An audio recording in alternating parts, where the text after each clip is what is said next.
21 সদস্যের এই ক্যাবিনেট দিয়ে রাষ্ট্র চলবে না।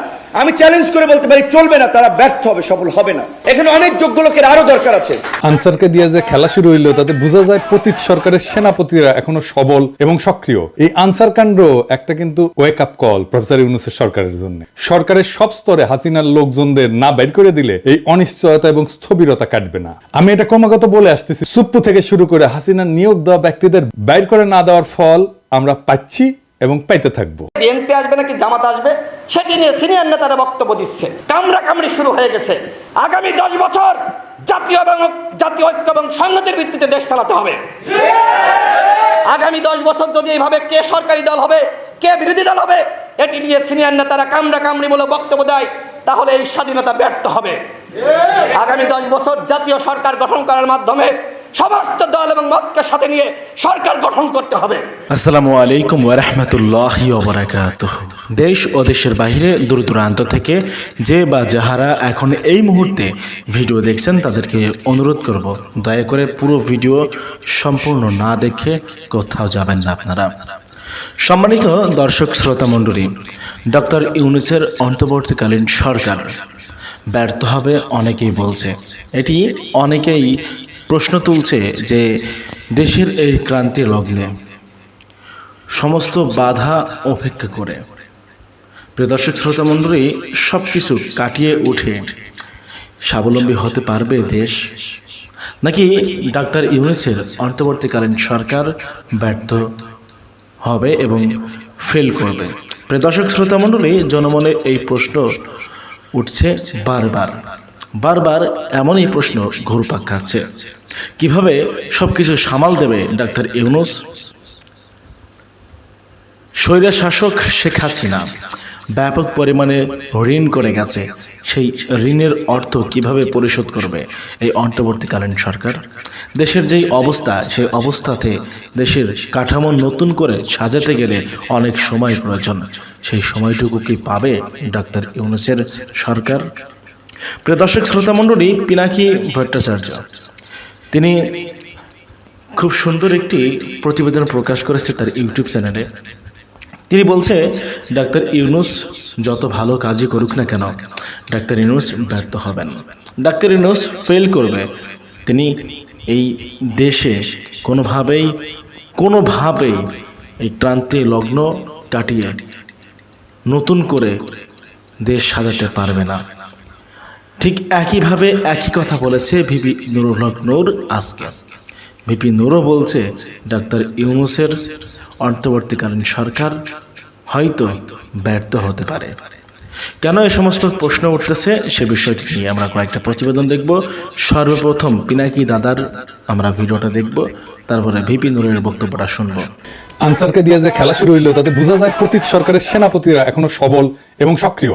এই আনসার কাণ্ড একটা কিন্তু ওয়েক আপ কল প্রফেসর ইউনূসের সরকারের জন্য। সরকারের সব স্তরে হাসিনার লোকজনদের না বের করে দিলে এই অনিশ্চয়তা এবং স্থবিরতা কাটবে না। আমি এটা ক্রমাগত বলে আসতেছি, সুপ্পু থেকে শুরু করে হাসিনার নিয়োগ দেওয়া ব্যক্তিদের বাইর করে না দেওয়ার ফল আমরা পাচ্ছি এবং পাইতে থাকবো। এর আগে শীর্ষ আদালতের মাধ্যমে কু করার চেষ্টা হয়েছিল, আগামীতে এই ধরনের চক্রান্ত চলতেই থাকবে। কেউ যদি মনে করে থাকেন পরাজিত ফ্যাসিস্টরা এবং তাদের প্রভু ভারত সবকিছু মেনে নিয়ে বসে থাকবে, তাহলে কিন্তু বোকার স্বর্গে বাস করিচ্ছেন। ওদের ফেলে যাওয়া জঞ্জালগুলো সমূলে সাফ করেন। ছাত্ররা আনসার কাণ্ড ব্যর্থ করে দিচ্ছে, কিন্তু ছাত্রদের ডাকতে হবে কেন? পুলিশ আছে না, বিজিবি আছে না, আর্মি আছে না? ছাত্ররা কি ছাত্রলীগ না মাস্তান যে এরা এই শেষ পিটাবে সবাইকে আর সবাই ঠান্ডা থাকবে? এটা কোনো প্রসেস হইলো? আনসার অনেক আগে থেকে প্রস্তুতি নিতেছে, আমরা সবাই জানি। আর স্বরাষ্ট্র উপদেষ্টা লেজ মলতেছে বসে বসে। ওই যে দেখেন স্বরাষ্ট্র উপদেষ্টা মালদারে দেখেন কেমনে কথা কয়। 3 উপদেষ্টা এবং অন্যান্য যারা সহকর্মী সবার সাথে আলোচনা করে আমরা একটা সিদ্ধান্ত উপনীত হয়েছি, এখন থেকে রেস্ট প্রথা থাকবে না আনসারে। আর অন্যান্য যে যাদের দাবি দাওয়াগুলি আছে ওই জন্য একটা কমিটি করে দেওয়া হচ্ছে। এই কমিটি পর্যালোচনা করে আমাদের কাছে পাঠিয়ে এবং তা আমরা আন্তঃমন্ত্রণালয়ে বসে একটা সিদ্ধান্ত নেব। এইটি আপনাদের কাছে আপনার এই মেসেজটা সবাইকে পৌঁছায় দেন। রেস প্রথাটা একটু কি এটা একটু ব্যাখ্যা করলে ভালো হয়। এই যে বইলা তো রেস প্রথা, বলো রেস রেস প্রথা। কোটাটা হচ্ছে আমাদের নিয়ম নীতিমালা নিয়োগ বিধিমালা অনুযায়ী ওনারা 3 বছর চাকরি করার পরে 6 মাস যাবত ওনারা রেস্টে থাকে, এরপরে ওনারা আবার অঙ্গীভূত হয় 6 মাস পরে। এই 6 মাস ওনাদের জীবন জীবিকাটা একটু দুর্দশার মধ্যে থাকে, সেই জন্য ওনাদের মূল সমস্যাটা ওই জায়গায়। এই জন্য আমরা সবাই মিলে একটা একমত পোষণ করি যে এই প্রথাটা যেন বাতিল করা হয় নিয়োগ বিধিমালা থেকে। সেটা আমরা কিভাবে বাতিল করা হবে সেই প্রক্রিয়াটার মাধ্যমে আমরা এটাকে রেগুলার জব হিসাবে কিভাবে করা যায় সেটা আমরা আপনার তো একটা তদন্ত দেখেছেন কথা কিতে পারে কাঁপিচ্ছে, হ্যাঁ কাঁপিচ্ছে কেমন করে, আমি শিওর ডরাই প্যান্ট ভিজাই ফেলছে। এরা কোন আক্কেলে স্বরাষ্ট্র উপদেষ্টা বানাইছে, শোনা যায় এটা নাকি বিএনপি রিকমেন্ডেশনে করা হয়েছে, সত্য মিথ্যা জানি না। ওই নাকি কেউ গেলেই তাকে কয় যান বিএনপি করেন, এটা নাকি কয় ওই বিএনপির প্রতি কৃতজ্ঞতায়। যাই হোক সত্য মিথ্যা তো জানি না। আবার অনেকে আমার কাছে উষ্মা প্রকাশ করেছে যে আমি কেন ওরে 111 কইছি, ওই নাকি ররে ফাটায় ফেলবে একেবারে, কারণ বিডিআর বিদ্রোহ নিয়ে ইন্ডিয়ারে ধরবে, ও ঠেসে ধরবে। আপনাদের কি মনে হয় ইন্ডিয়ার সামনে দাঁড়ানোর হিম্মত রাখে? সব অপদার্থ উপদেষ্টা নিয়ে চলতেছে। আর এক উপদেষ্টা তৌহিদ সাহেব, উনি মায়ের বাচ্চা হবে তাই ছুটি নিয়ে নাকি আমেরিকা গেছে। এটা রক্তাক্ত বিপ্লবের পরে এই হইতেছে উপদেষ্টার অবস্থা। সারাজন কইছে যে সমস্ত মামলা দেওয়া হইতেছে তার নাকি প্রথম পর্যায়ে পার হইতে পারবে না। তো এর দায় কার বলেন? আপনারাই বলেন, স্বরাষ্ট্র আর আইন উপদেষ্টার তো নাকি। যাই হোক, আসিফ নজরুল একটা ব্যাখ্যা দিছে, কিন্তু এটা নিয়ে পরে আলাপ করবো। আজকে অন্য বিশাল প্রচুর আলাপ আছে, সেই জন্য আজকে এটা ধরিচ্ছি না। তো যে অভিযোগে মামলাগুলো দেওয়া হয়েছে তার বেশিরভাগ ক্ষেত্রে তো হাস্যকর। যেভাবে গ্রেপ্তার হচ্ছে অতি নাটকীয়, আর যেভাবে আদালতে তোলা হচ্ছে তার দায়িত্ব জ্ঞানহীন। আপনি যদি কোনো একজনকে অভিযুক্ত করে আদালতেই তোলেন, তারে মাইরা বিসি ফাটায় তো দিতে পারেন না, তাই না? আপনি শুরু করলেন ডিম মারা দিয়া, এটা মানা যায়। কিন্তু এখন আপনি এমন মাইর দিলেন যে বিসি ফাইটে যাবে। মাহমুদুর রহমানের উপরে কুষ্টিয়া আদালত প্রাঙ্গণে হামলা আর কালা মানিকের বিসি ফাটায় দেওয়া কোন ভাবে আলাদা? আসিফ নজরুল কাছে দুটো নাকি আলাদা না, দুটো একই জিনিস। অগ্রজ সাংবাদিক মাহমুদুর রহমান সাহেব, উনাকে আদালতে কি নির্মম ভাবে রক্তাক্ত করা হয়েছিল? তখন আপনারা সবাই কি প্রশংসা করেছিলেন? আপনাদের টিভি থেকে এই নিউজটা দেখাতে পেরেছিলেন? বিএনপির আইনজীবীরা এই কাজ করতেছেন কলে, এটা সবাই কইতেছে। নিজের বিবেককে প্রশ্ন করেন কাজটা ঠিক করতেছেন কিনা। মানিকের বিচি ফাটাইলে পাবলিকে খুশি হবে। আমার তো মনে হচ্ছে যে পাবলিক খুশি করার মিশনে নামিছেন উপদেষ্টারা। একজন গ্রেপ্তারকৃত অভিযুক্তকে যদি নিরাপত্তা দিতে না পারেন, তাহলে ক্যান্টনমেন্টের মধ্যে আদালত বসান। ক্যান্টনমেন্ট ছাড়া তো এখন আপনাদের কোনো গতি নাই। কিছু হইলে ক্যান্টনমেন্ট, কিছু হইলে আর্মি, তো যান ক্যান্টনমেন্টের মধ্যে যে আদালত বসান, ওইখানে নিরাপত্তা দিতে পারবেন। তো মানিকের উপরে হামলার জবাব কিন্তু প্রফেসর ইউনূসকেই দিতে হবে, আজ হোক কাল হোক, এক সময় দিতে হবে। বিএনপির আইনজীবীদের কেউ এই প্রশ্ন করবে না। প্রফেসর ইউনূসকে এমন একটা বিব্রতকর প্রশ্নের মুখে ঠেলে দেওয়া কার স্বার্থে, কার উপকার করবে? মনে রাখেন, উনি যে আছেন এই জন্য ওয়েস্টকে আমাদের ব্যাপারে হোস্টাইল করতে পারতেছে না ইন্ডিয়া। উনারা আজাইরা বিব্রতকর পরিস্থিতিতে ফেলেন না, উনারা বিব্রতকর পরিস্থিতিতে ফেলবে ইন্ডিয়ান লেসপেন্সারেরা। আপনি যদি ইন্ডিয়ান লেসপেন্সারদের জন্য দেওয়া প্রভুপাদ উপাধি পাইতে চান, সেটা অবশ্য আলাদা কথা। তো প্রফেসর ইউনূসের ডিপেন্ড করলাম, এবার ওনারা এটা ধরি না, কি কন আর ধরি। স্যার, আপনি যে জাউরার লগে দেখা করছেন, এই যে ইন্ডিয়ান হাই কমিশনার, আমি খুব মাইন্ড করেছি। আপনার কেউ নিশ্চয়ই বলে যে পিনাকি হুদাই মুখ খারাপ করে। দেখেছেন কি টাইটেল করেছে? দেখেছেন পত্রিকার নিউজে? দেখেছেন? হ্যাঁ, এই টাইটেল যদি সত্যি না হয় তাহলে আপনার দপ্তর থেকে প্রতিবাদ পাঠাবেন, আর যদি সত্য হয় তাহলে আপনাকে জবাব দিতে হবে কেন ইন্ডিয়ার কাছে আপনি সাহায্য চাইছেন। প্রণয় ভার্মার লগে আপনার দেখা করতে হবে কেন?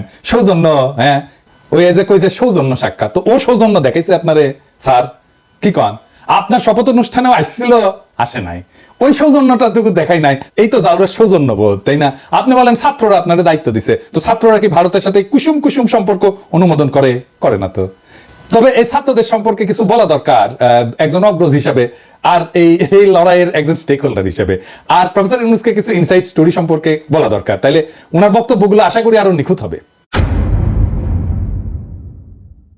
এই বিপ্লবটা স্যার ছাত্ররা শুধু একা করে নাই, ছাত্ররা লড়াই স্পিয়ার হেড ছিল, মানে যারা রাজনীতির ভাষায় বলে ভ্যানগার্ড, মানে কমিউনিস্টরা কয় আর কি ভ্যানগার্ড, বর্ষার ফলার মতো আর কি। বর্ষার ফলা কিন্তু একা কিছু না, এটা অকার্যকর অস্ত্র বা সামান্য কার্যকর অস্ত্র। আর পিছের লাঠিটাও একা কিছু না, সামান্য কার্যকর অস্ত্র, কিন্তু দুইটা একসাথে এটা কার্যকর অস্ত্র হয়ে ওঠে। তো বর্ষার ফলাটা হইতেছে ছাত্ররা, আর জনতা হইতেছে পিছের লাঠিটা। ছাত্রদের সাথে জনতাও নামছিল, ব্যাপকভাবে নামছিল। শুধু বিশ্ববিদ্যালয়ের ছাত্র না, মাদ্রাসার ছাত্ররা নামছিল, শহীদ হয়েছে কাতারে কাতারে। কে নামে নাই? রিকশাওয়ালা, গার্মেন্টস সরকার, জামাত, বিএনপি, হেফাজতের কর্মীরা, আবু সাইদকে শিবিরের সাথী। তো গত 15 বছর ধরে যারা লড়াই করছে তাদের রক্ত অশ্রু কান্নার উপরে দাঁড়ায় আছে এই লড়াই। এই লড়াই দাঁড়ায় নাই, এই লড়াইকে আকাশ থেকে পড়ছে, হঠাৎ করে বিজয় আসছে। আবু সাইদ যে বুক চিতায় দাঁড়াইছে, এই দাঁড়ানোটা প্রথম কে দাঁড়াইছে বাংলাদেশে? দেখেন তো এই ছবিটা, গার্ডিয়ানে ছাপা হয়েছিল, বিএনপি কর্মী। তারা এইভাবে অসংখ্যবার দাঁড়াইছে। মুক্তিযুদ্ধে যেভাবে আওয়ামী লীগ কুক্ষিগত করেছিল, জনতার বিজয়কে আওয়ামী বিজয় রিডিউস করছিল, সে একই কাজ কইরেন না। আওয়ামী ন্যারেটিভের পরাজয় তো দেখলেন, এবার আপনাদের এই ন্যারেটিভও কিন্তু পরাজিত হবে যদি এটারে ছাত্রদের লড়াই হিসাবে শুধুমাত্র প্রতীয়মান করেন। 5 তারিখে আর্মি গুলি চালায় নাই, চালাইতে পারতো। চালাইলে কি হইতো, প্ল্যান কি ছিল, প্রফেসর ইউনূসকে জিজ্ঞেস করেন। আমি ওনারে একটা কাজ করতে রিকোয়েস্ট করছিলাম, স্যার তো জানেন আপনি, যাতে আর্মির গুলি করে ঠেকানো যায়। উনি কাজটা করছিলেন, আপনাকে ধন্যবাদ। ওনার কাজটা সূত্র ধরে আমার একজন বড় ভাই যিনি জাতিসংঘে কাজ করতেন, তিনি জাতিসংঘে কিছু গুরুত্বপূর্ণ ভূমিকা রাখছিলেন। জাতিসংঘের মহাসচিবের কাছে একটা ক্রুশিয়াল ভূমিকা ছিল। আমি প্রফেসর ইউনূসকে জানাইছিলাম যে এত কিছুর পরেও যদি আর্মি গুলি করে তাহলে প্ল্যান বি কি। আর্মির সাবেক জেনারেলরা আর্মি কনভয়ের সামনে দাঁড়াইতো। কারা কারা দাঁড়াইতো আমি আজকে নাম কইলাম না। হাসিনা যদি টিকা যাইতো তাহলে প্ল্যান সি ছিল। লড়াই এমন জায়গায় পৌঁছাইছিল যে আমরা সশস্ত্র লড়াই করলেও জিতে আসতে পারতাম, আর আমরা সেটা করতাম, আন্তর্জাতিক শক্তির সাহায্য নিয়ে করতাম, আগাইছিলামও, আর বেশি না কই। এইবার আমি একটা খুব খারাপ একটা সেন্সিটিভ প্রশ্ন করি, স্যার আপনারাও করি, ছাত্রদেরকেও করি, কিছু মনে করেন না প্রফেসর ইউনূস এবং ছাত্ররা। এই যে কয়েকশো পুলিশ মারা গেল, মাইরা যে টাঙ্গায় রাখা হলো, কে করছে? ছাত্ররা। আপনারা এটার ওনারশিপ নেবেন না তো? থানা আক্রমণ হইলো একের পর এক, এমন কোন থানা নাই বাদ গেছে। পুলিশ যে আতঙ্কে পলাইলো, কে মাইরা টাঙ্গায় রাখছিল? কে? ছাত্র ভাই আপনারা রাখছিলেন? হ্যাঁ, কে করলো এটা নিশ্চয়ই বুঝতে পারতেছেন। এই বিপ্লবী সহিংসতা কোনো র্যান্ডম ঘটনা না, আর এগুলো ছাত্ররা করেও নাই। কিন্তু বিপ্লবী সহিংসতার একটা ডিসাইসিভ রোল ছিল। হাসিনা না পড়লে পুলিশের পরে আমলাদের সিরিয়াল ছিল। হ্যাঁ, আমি জানি, বাইসা গেছেন আপনারা। ওই যে সব সুন্দরী, সব অপসরীরই একটা দুর্গন্ধযুক্ত গুজ্জদার থাকে, সেরকম এইরকম বিপ্লবের একটা বিপ্লবী সহিংসতা থাকে যেটা কেউ ওন করে না। কিন্তু ওই বিপ্লবী সহিংসতাটা দরকার। সেই জন্য আপনি বিপ্লবের পুরা গল্প কোনোদিন পাইবেন না, কারণ এই কথাটা কেউ বলবে না যে আমি এটা করেছি, কেউ বলবে না, কেউ স্বীকার করবে না, কিন্তু এটা হয়েছে। যাই হোক, তাই সবাইরা বাদ দিয়ে একটা গ্রুপকে মহিয়ান করে তোরা কৌশলকে বাদ দিতে অনুরোধ করি। তরুণ ছাত্র নেতা এবং উপদেষ্টা পরিষদের জন্য সামনে কিন্তু বিপদ আছে। বিপদটা কি আমি একটু বলি, খুইলা বলি। ছাত্ররা একটা শক্তি, সত্য, কিন্তু ছাত্র নেতারা ডিসপোজেবল কথাটা শুনে আবার মাইন্ড করেন না। ছাত্র নেতাদের শক্তি অতি ক্ষণস্থায়ী। আমিও ছাত্র নেতা ছিলাম, আমিও ঠিক 90-এর অভ্যুত্থানের নেতা ছিলাম। হাজার হাজার ছাত্রকে ডাক দিলে এক কাতারে আনতাম। এখন ওই ছাত্রদের আনতে পারবো না, কারণ তারা ছাত্র নাই, আমিও নাই। ওদের সবার সংসার হয়েছে। রাজশাহী মেডিকেল কলেজে গেলে হ্যাঁ, সাবেক ছাত্র পরে পরিচিতি পাইছে, পিনাকি ভট্টাচার্য হয়েছে, সেই জন্য হয়তো আসবে অনেকেই। কিন্তু আমি যদি আজকাল পিনাকি না হইতাম, কেউ আসতো না। ছাত্র নেতার তার যে কনস্টিটিউয়েন্সি, সেটাতে খুব অল্প সময় থাকে, খুবই অল্প সময় থাকে। ওই যে জায়মান অক্সিজেন বলে কথা আছে না, সামান্য সময় থাকে, ওই রকম জায়মান তার শক্তিটা। এই যে 90-এর অভ্যুত্থানের অগ্রপথিক ছাত্র নেতারা, এই যে দেখেছেন ওনারা কোথায়? এই যে বিচিত্র প্রচ্ছদ প্রতিবেদন হয়েছিল আমাদের সময়, বিচিত্র প্রচ্ছদ প্রতিবেদন হওয়া মানে বিশাল বিশাল ব্যাপার। বিচিত্র প্রচ্ছদ প্রতিবেদন হয়েছিল, ওনাদের ছবি দেয়া, ওনারা কোথায়? কোথাও নাই। অথচ ওনাদের কথায় তখন দেশ চলতো। এরশাদের পতনের পরে বাংলাদেশের ছাত্র নেতাদের মধ্যে 4 খলিফার চাইতে বড় ছাত্র নেতা আসে নাই। ওনাদের গত 40 বছরে কোনো বেল ছিল রাজনীতিতে? ছিল না। এখন আজকাল ছাত্র নেতারা ডাকলে হাজার হাজার ছাত্র আসে। ঠিক 5 বছর পরে ওই ছাত্র ইউনিভার্সিটি থেকে বেড়ে গেলে সেই একই বাগানে আসবে নতুন কুড়ি, শুধু সেই সেদিনের মালি থাকবে না। ছাত্র রাজনীতি কফি হাউসের সেই আড্ডা, বুঝছাও, এটা থাকে না। বারবার ছাত্রদের সামনে আয় না, জনতাকে যে সামনের কাতার থেকে পিছে ঠেলে দেওয়া হইতেছে, তার সবচেয়ে বড় ভিকটিম হবে ছাত্ররাই, ছাত্র নেতারাই। তারা শক্তিহীন হইয়া পড়বে। রাজপথে ছাত্র জনতার বিপ্লবী ঐক্য হাসিনাকে পরাস্ত করছে। শুধু ছাত্ররা করে নাই। ক্ষমতা জিনিসটাকে আজকের ক্ষমতাবানদেরকে বুঝতে হবে খুব খেয়াল করে, কারণ এটা না বুঝলে আপনি ক্ষমতাকে ম্যানেজ করতে পারবেন না। কারণ ক্ষমতা খুব ডেঞ্জারাস জিনিস। আমি আপনাদেরকে বিপ্লবের একটা এক্সাম্পল দিয়ে দেখাই। ক্ষমতা কিভাবে বিপ্লবকে ধ্বংস করে দিতে পারে। রুশ বিপ্লব টেকেছিল, টেকে নাই। এত বড় সফল বিপ্লব টেকে নাই, কেন জানেন? কারণ লেনিন নিজে ক্ষমতাকে কিভাবে ডিল করবেন, জনতার সাথে কিভাবে পুনঃসম্পর্ক স্থাপন করবেন, জনতাকে দিয়ে কিভাবে বিপ্লবকে ওন করাবেন, সেটা বুঝতে পারে নাই। লেনিনের মতো প্রখর রাজনৈতিক মেধার লোক ক্ষমতা এসে বিপুলভাবে অজনপ্রিয় হয়েছেন লেনিন আর তার নিজের দল মাত্র কয়েক মাসের মধ্যে। এটার সাথে বাংলাদেশের আগস্ট বিপ্লবের মিথিলা ধরাই দেব, মজা পেবেন। রাশিয়া বিপ্লব হইল, লেনিন ক্ষমতা নিলেন, তারপর একটা নির্বাচন দিলেন কয়েক মাসের মধ্যে এবং গোহারা হারলেন। বিরোধী দল পেল 40% ভোট, আর সে পেল মাত্র 25% ভোট। তারপর পার্লামেন্টে রেড আর্মি পাঠায় ওদেরকে পার্লামেন্ট ছাড়া করলেন। এটা হচ্ছে লেনিনের কেরামতি। সফল বিপ্লব করলো যেই দল ক্ষমতায়, তারপরে গোহারা হারলো। আর ওই হারার পরেই Soviet union one party state হয়ে ওঠে ধীরে ধীরে। দীর্ঘমেয়াদে শুধু বিপ্লব না, একটা প্রসপারাস নেশনকে পিছায় দেওয়া হয় বহু বছর, আজকে পর্যন্ত মাথা তুলে দাঁড়াইতে পারেনি।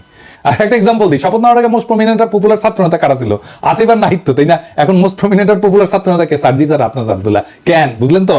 কারণ ওরা ক্ষমতার বাইরে। ক্ষমতা জনগণের সাথে নেতার দূরত্ব তৈরি করে। সব সময় ক্ষমতাবানকে জনগণ পছন্দ করে না, ক্ষমতা জনগণকে দূরে সরায় দেয়। লেনিনের মতো প্রখর রাজনৈতিক মেধা এই ক্ষমতাকে ম্যানেজ করতে পারে নাই। দুইটা দেশ পারছিল কিন্তু বিপ্লবের পরে ক্ষমতা আর জনতার মধ্যে মেলবন্ধন করতে, কিউবা আর ইরান। সেই জন্যই দুই দেশে এখনো বিপ্লব টিকে আছে। আর এই অরাজনৈতিক এনজিও দুর্বল বুইরাদের ক্যাবিনেট পারলে ভালো, কিন্তু প্রফেসর ইউনূস তো খমিনেও না লেনিনও না। এখনই প্রফেসর ইউনূসের সরকারকে অনেকে এনজিওগ্রাম সরকার বলে, ওই যে হার্টের এনজিওগ্রাম না, ওই এনজিও মানে নন গভর্নমেন্ট অর্গানাইজেশন, আর গ্রামীণের গ্রাম মিলে এনজিওগ্রাম সরকার। হ্যাঁ বুঝছেন স্যার, আপনার সরকারকে এনজিওগ্রাম সরকার বলে, বুড়াদের লাগে এনজিওগ্রাম। এটা নতুন তরুণ বাংলাদেশ করতে পারবে না। আপনার ক্যাবিনেটে 2 জন তরুণ ছাত্রকে নিয়েছেন, আমি প্রথম দিন এটা অ্যাপ্রিসিয়েট করছি, বলছি যে এটা ভালো কাজ হয়েছে। আপনি সবাই নেন তরুণ, সবাই সব উপদেষ্টারা তরুণ নেন, এই যে ছাত্রদের নেন, কোনো অসুবিধা নাই তো, আমরা সাপোর্ট করবো, ওরা খুব ভালো পারবে চালাইতে। এর আগে ব্রিগেডের স্বাগত কইছিলেন না আওয়ামী লীগকে দল গুছাইতে, আজকে আসিফ নজরুল পিছে মুজিবের ছবি নিয়ে কইলেন আওয়ামী লীগ ঐতিহ্যবাহী দল, তার সংগঠন করার অধিকার আছে। ব্যক্তিগতভাবে আমি মনে করি কোন রাজনৈতিক দলকে নিষিদ্ধ করার পক্ষে আমি না। আওয়ামী লীগ বাংলাদেশের স্বাধীনতা সংগ্রামে নেতৃত্ব প্রদানকারী দল, বিভিন্ন গণতান্ত্রিক সংগ্রামে এই দলটার অবদান ছিল। গত 15 বছর তারা যা করেছে সেটা তাদের ঐতিহ্যের সাথে যায় না। মানে বুঝছেন তো, এই এনজিওগ্রাম সরকারের কাম হইতেছে আওয়ামী লীগকে সাফসুতরা কইরা আবার মানুষের সামনে পরিবেশন করা। আসিফ নজরুলকে জিজ্ঞেস করেন, জার্মানিতে হিটলারের দল কি রাজনীতি করতে পারে? আওয়ামী লীগ কি ফ্যাসিস্ট দল না? আসিফ নজরুলকে জবাব দিতে হবে যে হ্যাঁ বা না বলতে হবে, জয়তে বললে চলবে না, যদি কিন্তু ইত্যাদি ইত্যাদি বললে চলবে না। কোন অথরিটিতে আসিফ নজরুল বলে যে আওয়ামী লীগের রাজনীতি করার অধিকার আছে? শেখ মুজিবের ছবি ভাস্কর্য যেই জনতা ভেঙ্গে ফেলা বিপ্লবের বিজয় ঘোষণা করেছিল, সেই নিন্দিত স্বৈরাচার ফ্যাসিস্ট হাসিনার পলিটিক্যাল আইকন মুজিবের ছবি পিছনে লাগায় যে উপদেষ্টাগিরি করতেছেন, এইটা কি জনগণের অনুমোদন নিয়ে লাগাইছেন পিছে? জনগণ তো এটা ভাঙছে, আপনি পিছে লাগাই রাখছেন কেন, টেকে রাখছেন কেন? আর একটা বিষয় একটু আলাপ করে নিই, আমাদের মিডিয়ার কিছু রেসপন্সিবিলিটি নিয়ে। সরকার গুমের শিকার ব্যক্তিদের সন্ধানে 5 সদস্যের কমিটি করছে, এর মধ্যে সাজ্জাদ হোসেন একজন। তো মানবাধিকার কর্মী, এনটিভি একটা নিউজ করেছে এটা নিয়ে, এই যে দেখেন, হ্যাঁ ওইখানে ছবি দিছে এই মালের, সাজ্জাদ হোসেনের মালে। এই ছবিটা হইতেছে সুয়েটার প্রাক্তন ছাত্রলীগের প্রাক্তন সাধারণ সম্পাদক, গত 15 বছরের স্বৈরাচারের সুবিধাভোগী। তো আপনি সাজ্জাদ হোসেনকে চিনেন না? সে একজন মানবাধিকার কর্মী, আমাদের কলিগ তো, আমাদের সহকর্মী তো, তার সাথে কাজ করেছি তো। আপনি সে একজনের জায়গায় আরেকজনের ছবি দিয়ে দেবেন আর হাউকাল লেগে যাবে বিভিন্ন জায়গায়। আমার কাছে কতজন পাঠাইছে, এই যে দেখেন এই লোক গুমের ইয়ে হয়েছে, আরে না রে ভাই, এই লোক তো হয় নাই। হুদাই আপনি কি সাংবাদিক নিয়ে রাখছেন এনটিভিতে এই সমস্ত আউল ফাউল? এডিটর সাহেব দেখান তো এনটিভির নিউজটা দেখান, আর ছবিটা দেখান, আর ওই দেখা দেন যে কার সাথে মিল আছে, কার ছবি ব্যবহার করেছে দেখা দেন। এই কাজ করেন না। যাই হোক, আর এটা ইস্যু নিয়ে প্রফেসর ইউনূসের আমি নজর কামনা করছি, আসেন এটা আলাপ করি। হাজার হাজার আহত জনতা ছাত্র কাতরাইতেছেন, আপনি বলছিলেন না এদের চিকিৎসা ব্যবস্থা করবেন না, তালিকা করতে পারলেন না আহত নিহতদের। আপনার উপদেষ্টাদের তো জানাই না কেমনে দেশ চলে, কিভাবে দেশটা ফাংশন করে, কয় হাজার আহত, 10,000 20,000, তালিকা করতে পারেন না এতদিনে। একটা হসপিটালে তো গেছে সে, তাই না? যে কোনো হসপিটালে যে কোনো আহত রোগীর একটা আলাদা ডেটাবেস থাকে, ওটা পুলিশ কেস বলে, এটা লাল সিল দেওয়া থাকে, ইনকা করে ঠাকাশ করে মেরা দেয়।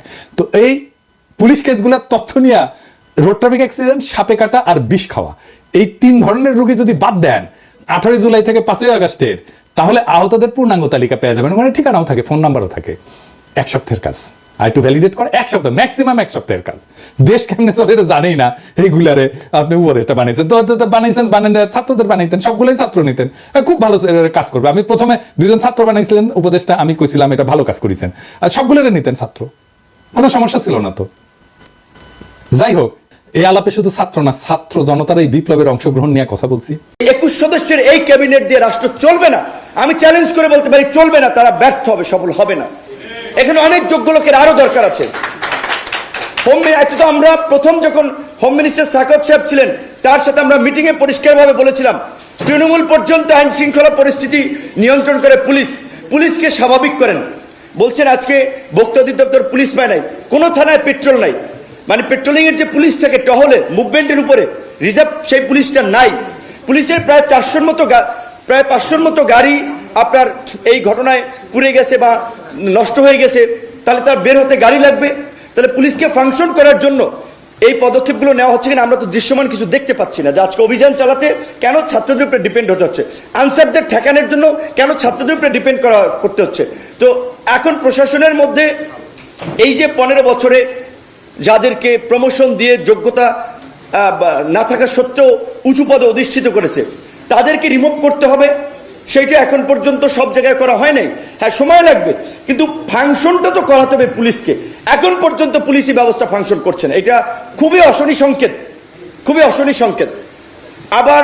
এখন আবার ধরেন আমাদের এই বিপ্লব, কেউ বলছেন বিপ্লব, কেউ বলছেন গণ অভ্যুত্থান, কে বলছেন ছাত্র জনতা নাগরিকদের অভ্যুত্থান।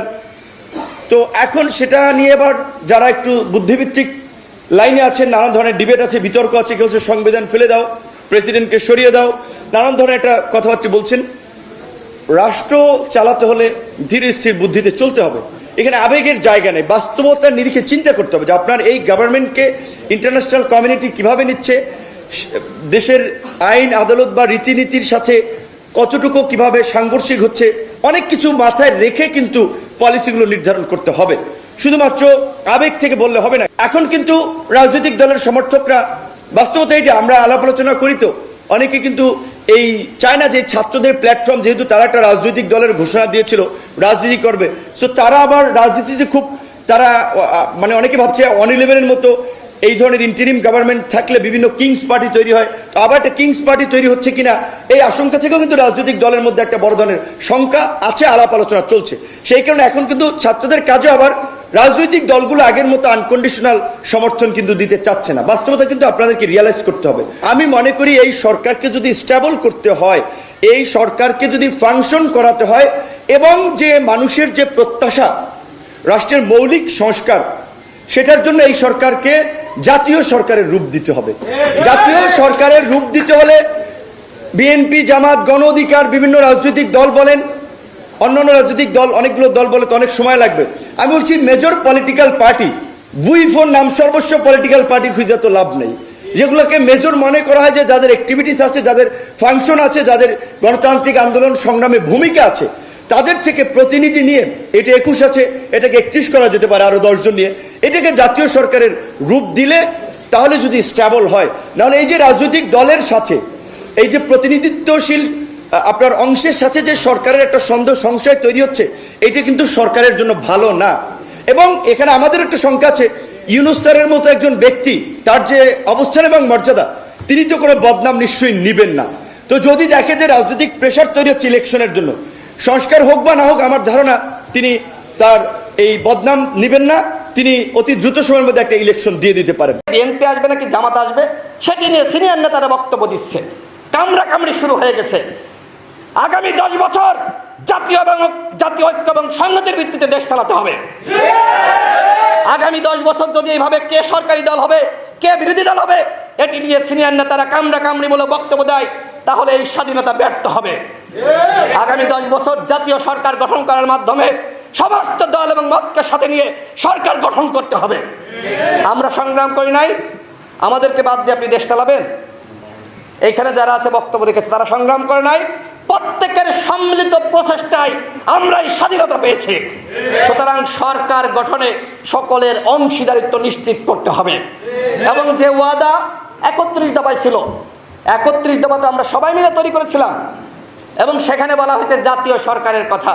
সুতরাং জাতীয় সরকার হতে হবে, অন্যথায় এই রাষ্ট্রে কখনো ঐক্য এবং সংহতি প্রতিষ্ঠা পাবে না। আমি বক্তব্য বাড়াবো না। আমাদের যুব অধিকার পরিষদ আজকে চমৎকার একটি আয়োজন করেছে, এবং আর দুটি বিষয়ে কথা বলবো। সেটি হলো যে নির্বাচন কমিশন, দেখেন এখানে একজন ভাই, একজন যুবনেতা বক্তব্য রেখেছে। গণ অধিকার পরিষদের এখানে যারা আছে শুধুমাত্র যুব নেতৃবৃন্দ, তাও ঢাকায় এসে সবাইকে আমরা এখানে, যেহেতু জায়গা কম, সবাইকে আমরা ডাকি নাই।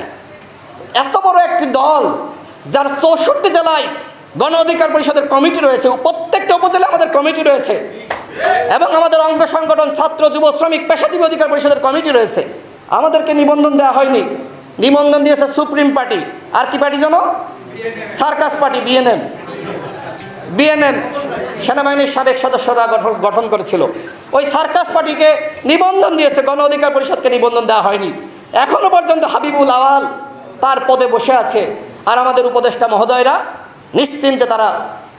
নিশ্চিন্তে আছেন, কোনো চিন্তা নাই। হাবিবুল আওয়াল তো এত বড় অপরাধ করেছে, 24 সালের একটি দামি নির্বাচন করেছে, ওর তো ফাঁসি হওয়া দরকার। ওর ফাঁসি যদি এই উপদেষ্টারা না দেয়, আমরা জনতার আদালতের বিচার করব। ওর মূর্তি নির্মাণ করে ওইখানে আমরা জুতা নিক্ষেপ করব। এত বড় অপরাধ করেছে, এখনো পর্যন্ত ওকে ওইখান থেকে সরানো হয়নি। ওকে অনতিবিলম্বে সরিয়ে দিতে হবে। নির্বাচন কমিশন সংস্কার করতে হবে। আমাদের এই পাশে দুদক সব থেকে বড় দুর্নীতিবাজদের আখড়া। এই দুদকের কর্মকর্তাদেরকে এখনো সরানো হয়নি। কেন কেন সরানো হয়নি? সব সরিয়ে দিতে হবে। একজন আওয়ামী চেতনাবাজ, দুর্নীতিবাজ এবং আওয়ামী লীগের সহযোগী, ওই স্বৈরাচার ফেসিবাদের দোসর একজনকে কোথাও থাকতে দেওয়া হবে না। যদি এই সরকার সরিয়ে না দেয়, আমরা যুব অধিকার পরিষদের নেতৃত্বে ওদেরকে টেনে গণিত কেন পাবো? ওদেরকে থাকতে দেওয়া যাবে না বন্ধুগণ। ওরা যদি থাকে প্রশাসনে, সরকারের বিভিন্ন সেক্টরে, তাহলে এই অন্তর্বর্তীকালীন সরকার দেশ চালাতে পারবে না। এই অন্তর্বর্তীকালীন সরকারকে আমরা সহযোগিতা করতে চাই। আজকে রাজনৈতিক দলগুলোর সাথে সংলাপ হওয়ার কথা ছিল, আমরা জানি না যে আমাদেরকে জানানো হয়নি। আমি অন্যান্য দলের সাথে কথা বলেছি, তাদেরকেও জানানো হয়নি। এবি পার্টির সাথে কথা বলেছি, এনডিএমের সাথে কথা বলেছি, অন্যান্য আরও দলের সাথে কথা বলেছি। পরবর্তীতে যেটি জানতে পারলাম যে আগে যাদের সাথে সংলাপ করা হয়নি তাদের সাথে সংলাপ করছে। তো ভালো কথা করেন, কিন্তু যারা রাজপথে সক্রিয়, বিএনপি, গণ অধিকার পরিষদ, জামাত সহ, কিভাবে রাষ্ট্র আপনারা চালাবেন, আপনাদের পরিকল্পনা কি করতে চান, সেটির জন্য আমাদের মতামত নেবেন না? আমাদের মতামত নিতে হবে। রাজনৈতিক দলগুলোর সহযোগিতা ছাড়া আপনারা কোনোভাবেই সরকার পরিচালনা করতে পারবেন না। আমরা আপনাদের সহযোগিতা করতে প্রস্তুত রয়েছি। এর আগে যখন আমাদের ডাকলেন, 15 আগস্টকে কেন্দ্র করে আমরা গিয়েছি, আমাদের মতামত দিয়েছি, আপনাদেরকে সহযোগিতা করেছি। আপনারা রাজপথে থাকার আহ্বান জানিয়েছিলেন। আমরা 15 আগস্টের যে ষড়যন্ত্র, যে চক্রান্ত, সেটি আমরা নস্যাৎ করে দিয়েছি। সুতরাং আপনাদেরকে সহযোগিতা করার জন্য যে কোনো আওয়ামী চক্রান্ত আমরা নস্যাৎ করে দেবো ইনশাআল্লাহ। সম্মানিত দর্শক শ্রোতা মণ্ডলী, আপনারা দেখতে পারলেন। এখন আপনারা আপনাদের মতামত অবশ্যই কমেন্টে জানাবেন। আপনারা কি বলতে চান, আপনারা কি বলবেন? ডাক্তার ইউনূসের অন্তর্বর্তীকালীন সরকার সত্যিকার অর্থে কি ব্যর্থ হবে? আপনারা কি মনে করছেন? আপনারা কি ভাবছেন? আপনারা আপনাদের ব্যক্তিগত অভিমত অবশ্যই কমেন্ট করবেন। প্রিয় দর্শক শ্রোতা মণ্ডলী, ডাক্তার ইউনূস যেভাবে যেই দেশের ক্রান্তি লগ্নে দেশের ক্ষমতা নিয়েছে হাতে, সেটা নিয়ে একটু চিন্তা রয়েছে। আসলে সব কিছু কাটিয়ে নতুন করে দেশ পরিচালনা করতে পারবে কিনা, প্রিয় দর্শক শ্রোতা মণ্ডলী, সেটা নিয়েও প্রশ্ন। ভালো থাকবেন, আপনারা আপনাদের মতামত জানাবেন। আপনাদের কাছে কি মনে হচ্ছে, ডাক্তার ইউনূসের অন্তর্বর্তীকালীন সরকার ব্যর্থ হবে নাকি সফল হবে? সেটি সব কিছু নির্ভর করছে জনগণের উপরে। যদি সময় পাই, ডাক্তার ইউনূস, আমি আশা করতে পারি সব কিছু কাটিয়ে উঠতে পারবে, নতুন করে সুন্দর করে দেশটা সাজাতে পারবে তিনি। যদি তাকে আমরা সময়ই না দিই, তাকে যদি আমরা সার্বিক সহযোগিতাই না করি, তাহলে কিভাবে তিনি দেশটা নতুনভাবে সাজাবে বলেন আপনারা? ভালো থাকবেন, আপনারা আপনাদের ওপিনিয়ন জানাবেন। আল্লাহ হাফেজ।